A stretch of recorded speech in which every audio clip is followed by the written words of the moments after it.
Sup, boys and girls? Welcome back to another episode of HeroTalk, the mostly weekly podcast from Rooter Hero Plumbing and Air. I'm David, one of the hosts here, and with me is Cat. And together we're on the attack. Sorry. It's been a long week. Yeah, it's just one of those days, you know? Yeah, just another day in the life. So, what have you been up to? What have I been up to? Watching a lot of football. Oh, Yeah. yeah. What team are you rooting for? I have two teams that I go for, but both not a lot of people like, so that's fine. Who? My dad is like a hardcore Dallas Cowboys fan, so I'm a Cowboys fan, and I'm also a Pittsburgh Steelers fan. Fun fact, I've actually been to Pittsburgh, and I went to a football game. Cool. And waved the little terrible towels. It was really fun. Yeah. Some of my favorite movies were filmed in Pittsburgh. It's really nice over there. I've never been. It's in Pennsylvania, right? Mm-hmm. I've been to Hershey Park in Pennsylvania. Oh. Yeah. Wait, so then technically haven't you been? I don't know. Is it in Pittsburgh? I don't know. We'll figure it out later. It's okay. My favorite team, by default, by where I grew up, is the New England Patriots. Ooh, and okay. They are not doing well this year. Oh. Not doing well at all. I haven't watched any games, but I keep up with it on Twitter or X. It'll always Whatever. be Twitter. It's Twitter. It's Twitter. Not doing well at all. So, have you seen any movies recently? Movies? No, you know what? There's only scary movies out in the theater right now, and I just don't do. Yeah, I just don't do scary movies. Okay. So no, I haven't. But I'm still. I think last week I let everyone know that I was watching like the old school Disney, from back in the day. I'm still doing that. Oh, and good. It's a good time. Yeah. What movies have you watched lately? I haven't watched any in the theater. Okay. But apparently, according to reviews, I was right about the new Exorcist movie. Oh, I heard it was terrible. Yeah, it's complete garbage. Yeah. What I've heard. So far for October, I have watched... Do you have a list? I do. Oh. Because I'm posting it on Instagram as the 31 Days of Halloween. I love that. Yeah. The first one I watched, which was on October 1st, was Drag Me to Hell. Okay. Fantastic flick. Sam Raimi. You might know him from the Spider-Man movies.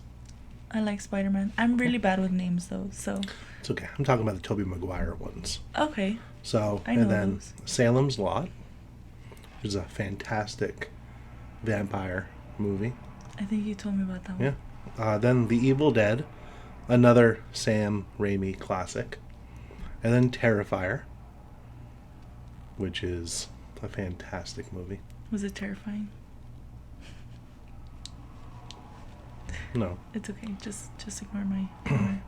And then The Reanimator. That was a good one. Then Train to Busan, which is a Korean horror flick. Really good. Then I took a day off of movies and listened to a podcast called The Black Tapes, which the first season and half of the second season were amazing. And then I think they just gave up. And then I watched The Gate. That was on October 8th.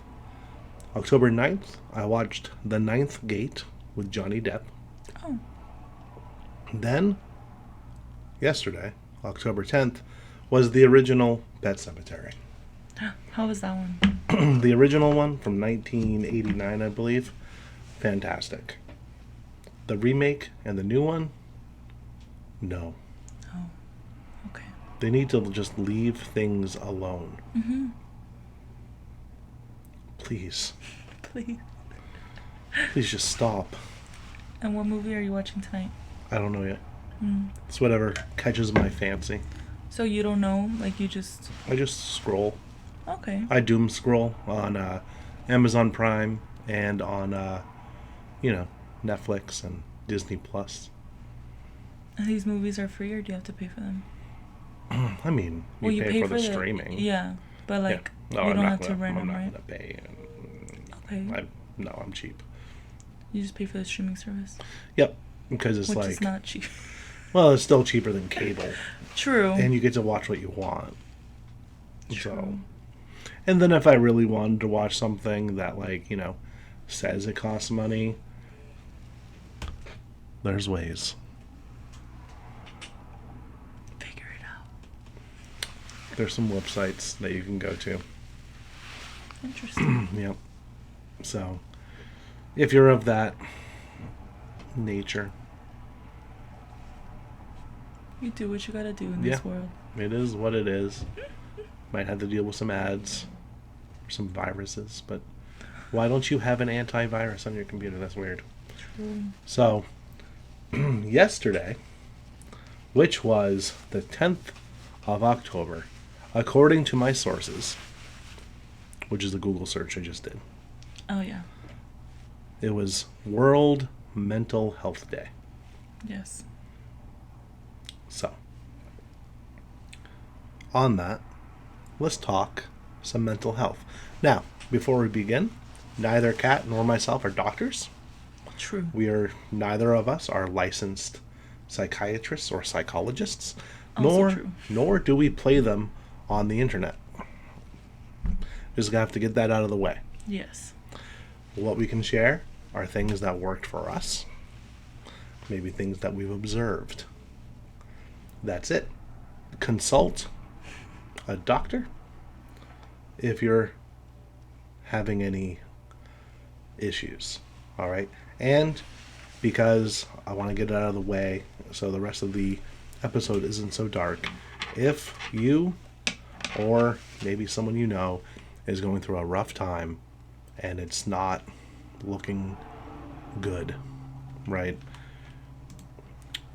Please reach out to the suicide prevention hotlines. All right. According to Google, the number for that is 988, and it is open 24/7. So, now that might just be the local one. I don't know. But be sure to reach out, because don't let temporary feelings turn into a permanent solution. Okay? So I just wanted to get that out of the way. It's important. I've had personal friends, family that have gone through with that, and nobody should have to deal with the fallout or anything. So just get that out of the way. And I kind of want to spin it more towards career and maybe workplace mental health. So high stress, burnout, things of that nature, which is common and is, for the most part, pretty preventable if you take the right steps and you work in a workplace that allows you to take these steps and that actually care about you. All right. Which should be every place of employment. I know it's not. Should be. So there's a lot of companies that care a lot more about its shareholders than their stakeholders, and that is wrong. But that's a different topic for a different podcast, not HeroTalk. So, have you ever been down in the dumps? Have you ever been stressed out or burnt out from work? Yes. Okay.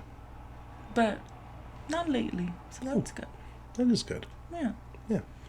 So, what did you do when that happened? I don't remember what I did. I think I just was a couch potato that day. Just relaxed and tried my best not to think about work. Gotcha. Yeah. That's a mental health day. Where you literally don't do anything and you just relax, because even then sometimes like you want to hang out with friends and stuff, but your social battery is just like it's not there because you're so burnt out. Right. So Right. just take a day that do something that makes you happy. And at that time it was to just not do anything, just relax for the day. I get it. What about you? Whenever I'm feeling maybe overwhelmed or stressed out, maybe on the verge of burnout, I have a pretty large battery when it comes to that. A very small social battery, but for like resilience and like, trudging through, my battery's pretty big. But like any battery, it can be depleted. What I do to recharge is I usually go for a walk. I used to call them wisdom walks. That's where you go and you walk, and there's like two flavors of it. One, because walking in silence is insane. It's like driving in silence, right? Yeah, I could never. It's like, that's for sociopaths, serial killer behavior. So I'd either put on like ambient music, right? Like soundtracks or music scores, things like that. Maybe a little bit of classical, but I haven't really found any classical music that I actually like. I'm like, this is my jam. There's some good stuff. So I'm sure there's great stuff out there, but it's not for me. I'll put on like, I don't know, like a role-playing game soundtrack or something like that from a video game, something like that. And walk and try to put things together in my head. Right? Thinking time. The other variety is when you put on a podcast audiobook or something of the nature, and then you walk and listen, because when you're walking, you have more blood flowing to your brain, which means you can pay attention more. And you can actually pull more bits of information out of it. So that's how I deal with it. Because if I relax, or if I sit down on the couch or in my chair, I'm just going to dwell. And think about it more. Yeah. So I need to get out there and get active. That, or I'll do like kettlebell swings, something like that. Gets out some aggression. So. See, and that's like, it's true, because I feel like in the back of your head, you're always thinking about it. So my advice would be, instead of being a couch potato, maybe figure out what the issue is and just take it head on, because it's always going to be there. It's like procrastinating an assignment or like a work task. Like, you want to relax, you want to enjoy your day, you want to go about doing whatever you want to do, but in the back of your head, you know that you need to do something, and it takes like the fun away from everything else. Yeah, and it just increases anxiety and all that stuff. And I think people use or misuse anxiety, or the word anxiety, for just being stressed out. Like, anxiety at a clinical level, a very, very small percentage of the population actually has it. Right? Anxiety. It's like, real anxiety. Just like real depression, right? A small minority of people have clinical depression, right? But people use them interchangeably whenever they're feeling down, feeling stressed, things like that. And I'm not going to say it cheapens the real one, right? The actual clinical versions of these, but because it's become part of the common vernacular, right? So there it is. But one of the things that you should do is reduce stress and burnout while you're at work. And then your home life shouldn't have much, although I know reality is different. Some people have more stress and anxiety and depression at home come versus to work. Some people come to work because it's a vacation away from whatever's going on at home. So, and both are important, right? So, because what happens at one happens at the other. There's no getting around that. And that's just the way it works, right? There we go. And you should feel safe and comfortable at both. Yes. So, and other than remote work, which should be done in its own designated place, away from places that you would go normally doing your house, Like, that's why the old advice is only use your bedroom to sleep, right?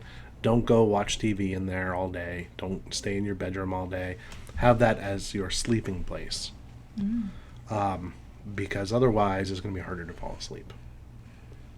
So, when working remote, one way to reduce the stress of that is to have your own designated work area that is disconnected from everything else in your house. Like whether it's like one corner of the kitchen table, like maybe a desk over in the corner, that when at the end of your shift, you can just close everything, shut it down, move on to where the living quarters are in your house.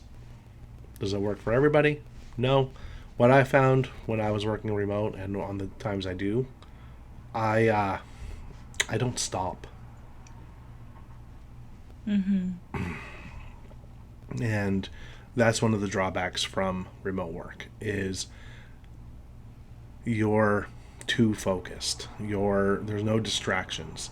So, and I'm talking about someone that has the personality and the resilience to actually work at home and be productive and get all their stuff done and not just turn on the TV. Because there's two kinds of people. Yeah. So, there we go. So, with that said, I don't know where I was going with that, but at the end of your shift, working remote, have a ritual where you just close everything. Even if you use your laptop or your computer for non-work purposes as well, let's say you're in one of those environments, I would restart it. And that gives you a end of the day. Just like as if you were in the office, right? And at the end of the day, you shut down your computer, you'll turn off the lights, everything else, and then you go and have a commute. Right? The commute is a little bit underrated. It really is. So, if you work remote, there is no commute. Yeah. So, except for maybe from wherever you're working over to the kitchen or whatever. The little walk. Yeah, the little walk. Or what I would suggest at the end of your shift is to go for a actual walk. Granted that you live in a safe enough place to go for a walk. Yeah. Which not everybody has access to without carrying a stick around. I've seen it. And even then, you still have to carry a stick around. Yeah. I'm lucky where I live where I don't have to. I just do it because it's cool. Well, no, I don't. So... My grandpa carries a stick with him. Yeah, a lot of people do. Yeah. I've seen it around here. I don't know what the crime rate is around here. I don't think it's much, but... But honestly, in this day, you just never know. That's true. Because it's like in the randomest times, randomest places, and you're like, wait, what happened? Exactly. So just always be careful, guys. Yeah. Yeah, it's insane. But always have, bookend your days, right? Have a morning ritual that you do. And I'm going to use the words ritual and routine interchangeably here. Have a morning routine that you do every morning. Have maybe a midday, right? That could be breaking away from whatever you're doing and eating lunch. I can't say that because I don't do that. But if you are one of the people that eats lunch, do that. Right, and then have one at the end of your workday as well. That way you bookend it. You have a very, very clear start time, a very, very clear end time. Right, and that right there alone can reduce some of the stress, some of the anxiety, some of the burnout that you might be feeling. If you go straight from logging out of your stuff at work, closing your laptop or whatever, and then instantly go into family time, right? Or whatever. You don't have any separation. True. And it merges together. And I know a lot of people go, oh, work-life harmony, blah, blah, blah, blah, blah. But there has to be a separation between home life and work life, no matter if you work at home or not. So, build a commute into your day. Yeah. And that commute doesn't have to be driving somewhere. So, And also, I feel like, because you were saying, like, build a ritual, build a, what was the other word you used? Routine. Routine. Um, okay, because I used to have, like, a routine, right? And that alone can also lead to burnout. Like, not necessarily burnout, but, like, bored. Like, it's the same thing every day, every week. Oh my god, I was like, I need to do something else. Yeah. And so recently I started doing the Pilates or yoga, and now calm music doesn't irritate me. Oh, good. Because I used to get really irritated by that. Good. But like, and then it's like randomly that I'll do it. Like if it's like I'm just bored, like, you know what, let me go to a class after work, because like it's the same stuff every day, and it's too much. Like, it's boring, or like that causes like obviously not anxiety, but like, I don't know, like just a feeling of like, what the heck do I do? Like, I'm bored. I don't want to do the same thing every day. Right. So right. See, with me, because I am a creature of habit. Yeah, that's what I'm like. And I am also a creature of chaos, right? So if I don't have structured things in my day, I am all over the place. Yeah. So that's... No, and I'm not saying like don't have structure and all that, but I'm just saying like once in a while it is okay if the structure is driving you insane. Yeah, different strokes for different folks. You know what I mean? But yeah, no, it's I have TikTok diagnosed ADHD, and which is funny because I know a lot of the videos are like they could apply to anybody. Like, do you wake up in the morning? You might have autism. Stuff like that, right? Or you're a Leo. You like peanut butter and jelly sandwiches. Who doesn't? It's like, exactly. It's like that stuff is just garbage. But when a lot of the symptoms are like very, very hyper specific, you're like, oh, maybe that is me. Maybe I'm gonna roll with this. Yeah. And then weaponize it. So I mean, maybe we should give some, benefits of reducing stress. Yes, let's do that. All right. So the first one is, what everybody loves, at least in management and higher, is enhanced productivity, right? So it goes without saying that if your employees are stressed out, close to burning out, right? Anxious, scared, right? They're going to be less productive, right? And on top of that, they're going to make more mistakes, and they're not going to like their jobs. Yeah. So not liking your job causes a massive loss of revenue. That's been proven. So I believe it.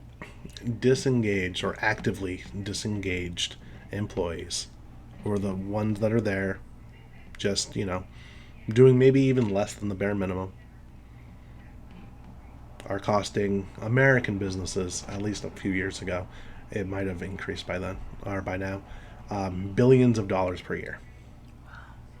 So just in lost productivity, lost revenue, everything else. Yeah. So if you can reduce those factors in your employees or your coworkers, you're going to instantly see a reversal in productivity in the positive way. Mm-hmm. So another one, employee well-being. If you're stressed for periods of time, right? If your stress level is like at a 9 out of 10 for like 4 days out of the week after week after week, you're going to get sick. Yeah. Right? It lowers your immune system. It heightens cortisol. So not only they'll be sick, bigger chance of them being fat, which comes with its own health concerns, yes. right? So, and some of those things that go along with that. So if you like your people and you don't want to see them sick and you want them to show up for their shifts, maybe reduce some of the stress. All right. Yeah. On top of that, and kind of in concert with that, is you'll have lower turnover. Turnover is one of those things that cost businesses millions of dollars a year. When they lose people, they have to spend money on recruiting, on training, onboarding, blah, blah, blah, blah, blah. And then if you have like a 50, 60, 70% turnover rate, that's just like you're just throwing money onto a fire at that point. And then you should maybe look at your work environment and your structure and find out what exactly is going on to cause that huge turnover. Because eventually you're going to run out of people. So, yeah. And then, you know, make your workplace a positive place to work. Yeah. So, I mean, make sure that your employees are feeling supported. Have them feel safe. If you're if you have the chance, and if you haven't already seen it, there's a Simon Sinek video, in fact many, on that, the circle of safety, things like that, which you should probably watch. It's probably, I believe it's the first one that pops up on YouTube if you just type in Simon Sinek. If I remember it, I'll put it down in the show notes. So.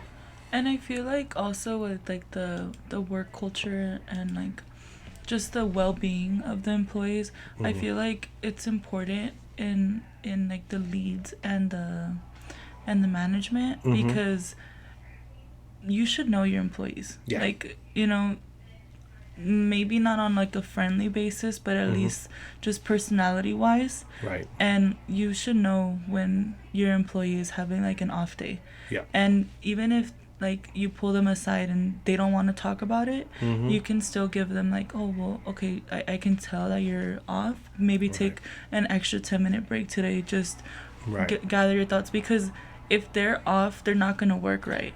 And yeah, it's 10 minutes out of their day and out of their shift, but if that's what they need to like regroup, then that will make their workday so much better, and obviously that benefits the company, but that also benefits the employee. Exactly.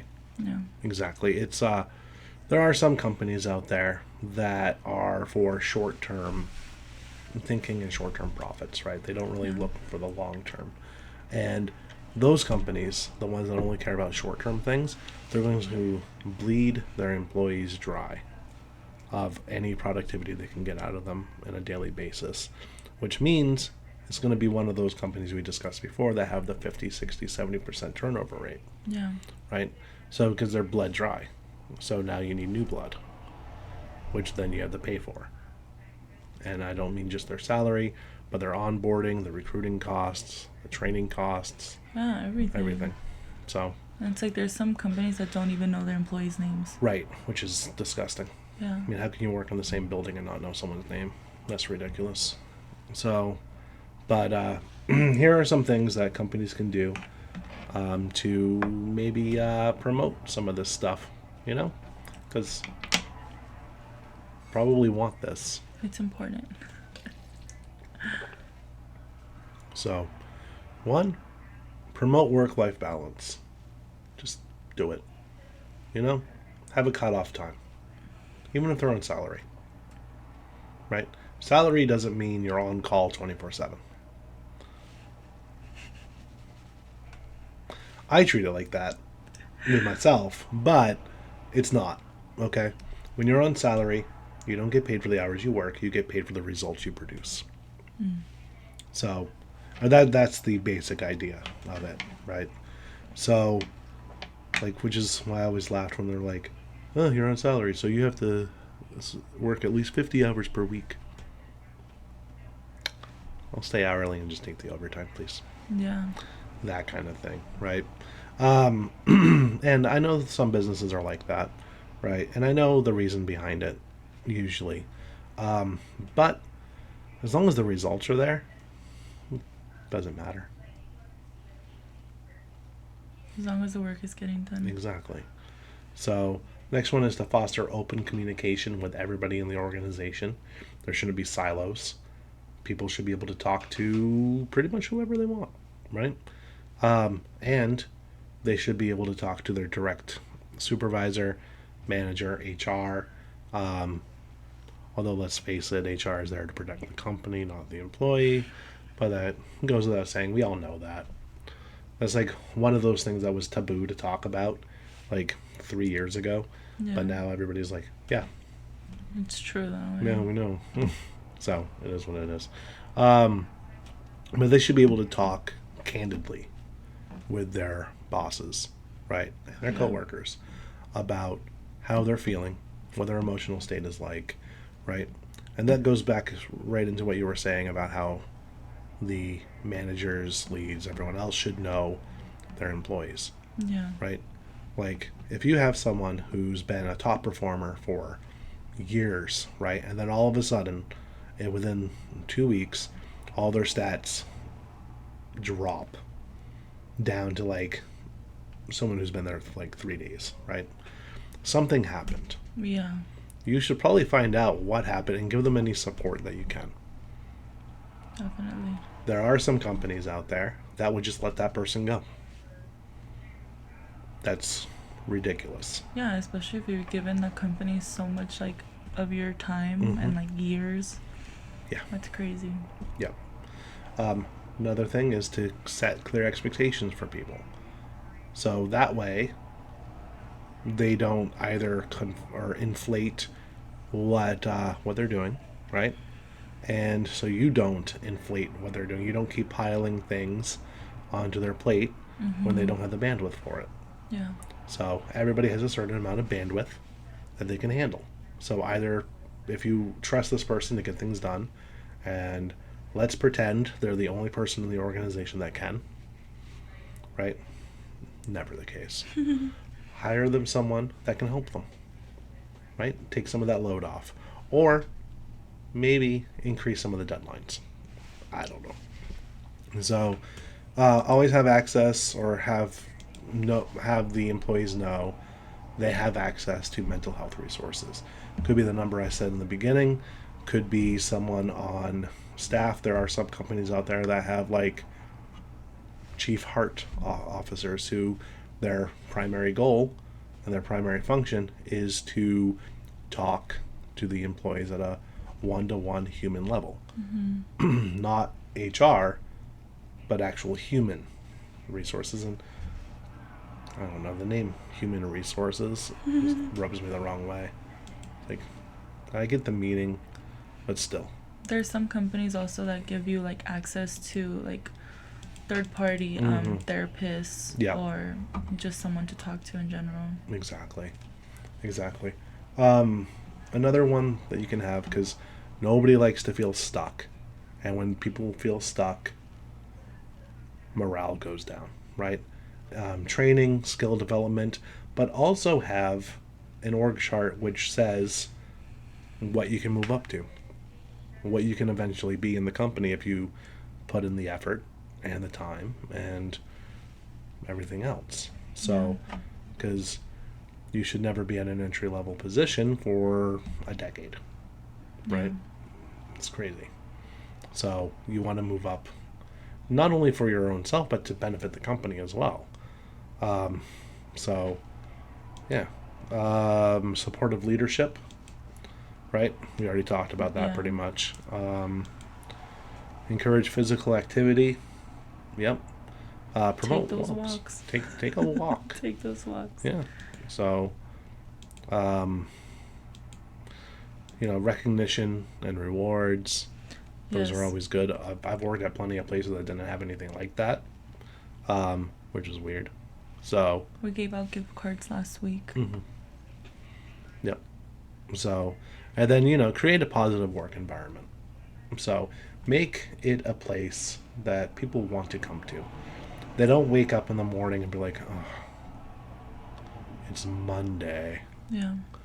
Monday should be like, and this is a complete exaggeration, but Monday should be like the most exciting day of the week, because you get to go back and make a difference and make an impact somewhere, right? Get your week started. Exactly. I know not a lot of people agree with that or believe in that. Most people are like Garfield, the cat. who hated Mondays and loved lasagna. But Monday should be like one of the most exciting days of the week.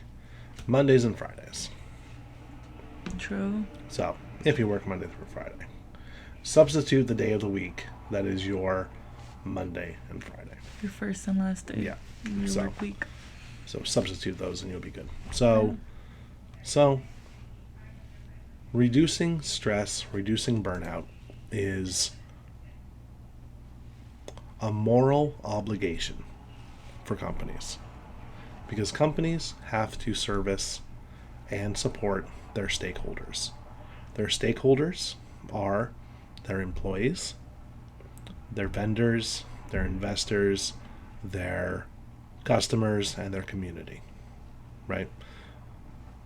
These things are just as important, if not more important, than their shareholders if they're a public company, right?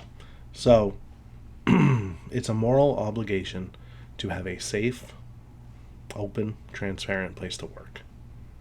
And if you can't provide that, you are going to find that your turnover rate is going to be very, very high, because that's what people are looking for. That's where people want to work. Yeah. That So- alone is like motivation to go to work. Yep. So basically, what we're saying is give a damn about your people. If you give a damn about your people, they're going to give a damn about your customers. And that right there creates a cycle which will only lift your business up. So, anything else you want to add? That was it. I liked it. All right. So, I'll do half the fee if you want to do the rest. Okay. Unless you want to do the whole thing. Go ahead. Take it away. Okay. Okay. You want me to do it? Yeah, do it. If you guys got anything out of this video, go ahead and leave a like, comment, share. If you're watching on YouTube, go ahead and subscribe. And remember that mental health is important, and someone is always there for you. So keep going. Always. Bye, guys.